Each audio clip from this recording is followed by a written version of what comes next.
Well, let's just get this as over with as possible. Merry Christmas, everybody. I'm Tyler, and I'm here to point out the painfully obvious that the Star Wars Holiday Special is no perfect movie. And the plot of the Star Wars Holiday Special, and I say plot very loosely, is that Han and Chewbacca are being chased by Imperial starships trying to get back to Chewie's home planet. That way he can celebrate the Wookiee holiday known as Life Day with his entire family.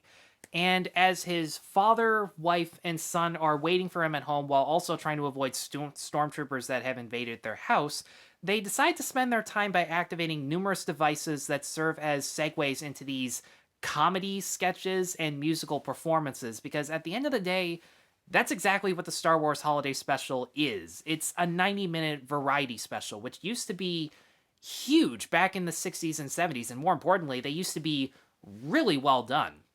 And not gonna lie, there's a part of me that wonders if a Star Wars special on its own would have been a bad idea, which honestly, if they had kept it to a half hour and got rid of the main actors from the original movies, I think that it at the very least could have been an interesting TV special or a special feature to go on a VHS or DVD. It could be an easy gateway into the expanded universe in order to show what other alien creatures or other planets in the Star Wars universe do culturally, as opposed to just battling in wars. That Rise of Skywalker scene where they're at this festival and everything is so bright and colorful, that scene alone does it significantly better than this holiday special could.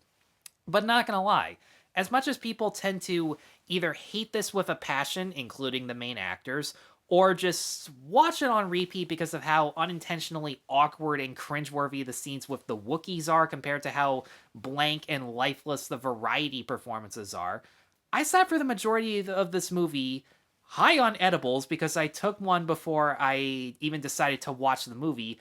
I was just sitting there, calm and collective, but still a little frustrated, just sitting there going, is anything actually going to happen in this movie? And that's the biggest problem with the Star Wars Holiday Special for me personally. There are so many moments where I could at least enjoy them on a guilty pleasure level, but it moves at such an incredibly slow pace that everything, literally everything about this movie, and I say movie very loosely, just feels incredibly lifeless. The majority of scenes are just these incredibly padded out shots of characters doing the most mundane things, like Chewbacca's wife will be cooking, her son will be just running around the house with a toy X-Wing fighter, or stormtroopers slowly, very boringly raiding the Wookiee's house as if even they don't want to be there. And it's really just actors standing still, reciting their lines without any passion, any emotion to it whatsoever. And I don't blame them for having no passion or emotion to them because the writing is just so poor altogether. And the fact that they replaced a director 3 scenes in, like they filmed 3 scenes, and then the director's like, yeah, this isn't working for me. I'm out. And most of that had to do with the fact that he had no idea how to direct a multi camera setup. That was seriously all that guy needed to say, you know what, I'm out of here.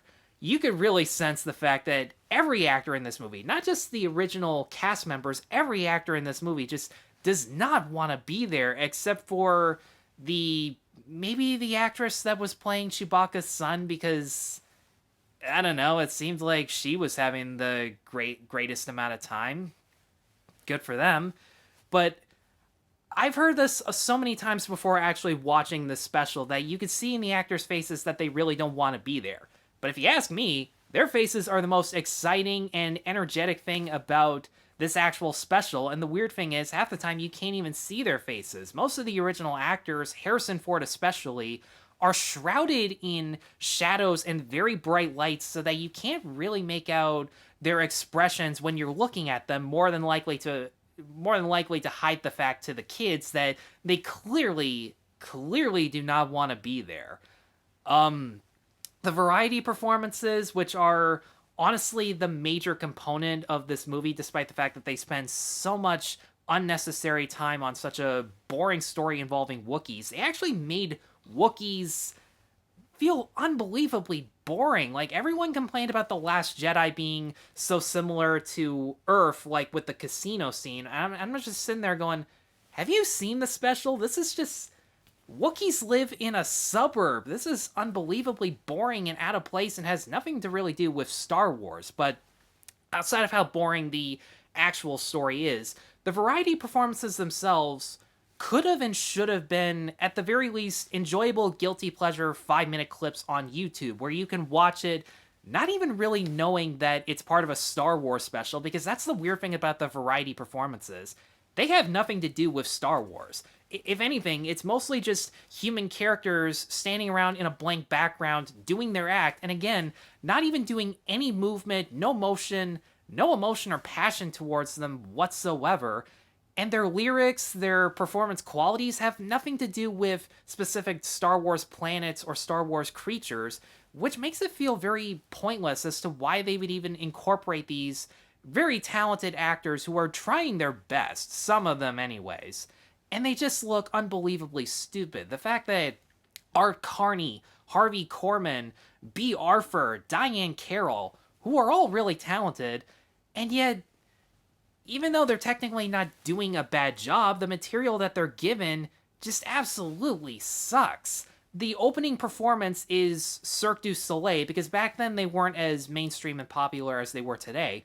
All they do are the most basic acrobatic flips and juggling routines that don't even compare to the Vegas shows that they are unbelievably excellent at.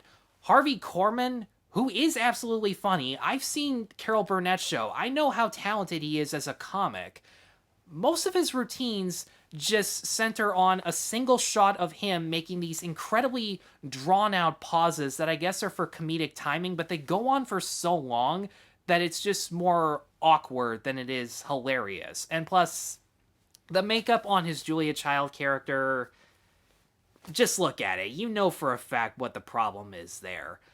For me, easily, the major highlight in regards to the variety performances was, as everyone has pointed out, that scene where Chewbacca's dad takes a VR device, inserts a performance of Diane Carroll, arousing him with the most awkward, cheap sex puns imaginable that really starts off like an introduction to a softcore porno, and it definitely doesn't help that Chewbacca's dad rewinds certain segments so he can get turned on. And plus, the expressions on his mouth don't really help when he does that, but I laughed my ass off because of how surreal the backgrounds behind Carol were, and these really surreal acid trip-like fade-ins that of her singing in multiple angles that just looked ridiculous. It looked dumber than most music videos that you see nowadays, and the fact that an edible that I took before I even decided to watch the movie started to kick in as I was watching Diane Carroll. That definitely helped. It made everything so much more tolerable. Same with the cartoon that they play at the middle portion of the movie. That's the segment that most people consider to be the major highlight because it's the introduction to Boba Fett. And I will say this, his intro here is completely consistent with the majority of his appearances in the Star Wars lore, at least for me personally, but it definitely doesn't help that this cartoon, not only being out of place, just absolutely looks like shit. Allegedly, George Lucas wanted them to draw the characters in the style of a Mobius comic book, which was a really bad idea because their faces look unbelievably droopy. Their lip movements, as far as I'm concerned, don't even match up with the vocal performances that they're given. Whoever was directing Mark Hamill to read his lines, he sounds even more wide-eyed and dopey than he does in A New Hope. I mean, wow. He almost kind of sounded like Owen Wilson half the time. It was just weird. That and the other effects like C-3PO blinking, which really, what was the point of that?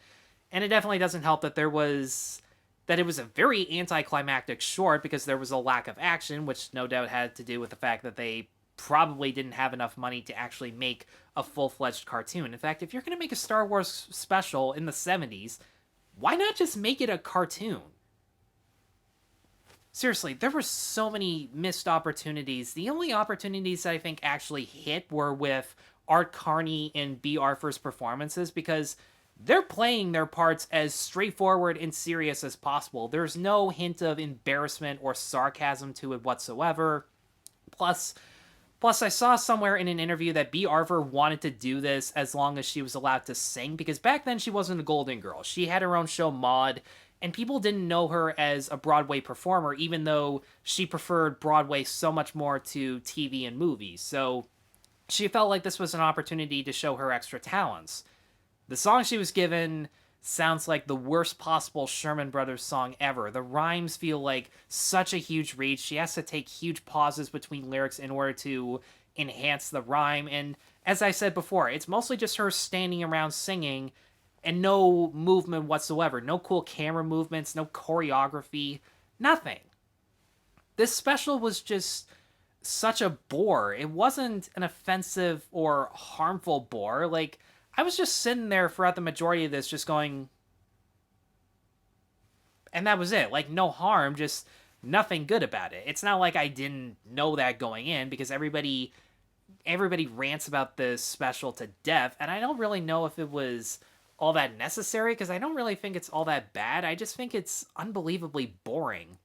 When it's not the slowest moving variety special ever, it's a really bad Pingu episode with the way that Wookiees are constantly growling at each other in a way that comes across as either really tedious and annoying or unbelievably cringeworthy based on how they try to make Wookiees act like humans in the worst possible way. It does kind of make sense why they went with Ewoks in Return of the Jedi as opposed to actual Wookiees. I find it weird that they could spend money on Wookiees for this 90-minute short before a barely even 2-hour movie they had to go with Ewoks, and then make 2 more movies with Ewoks that nobody saw, and you could somehow afford that.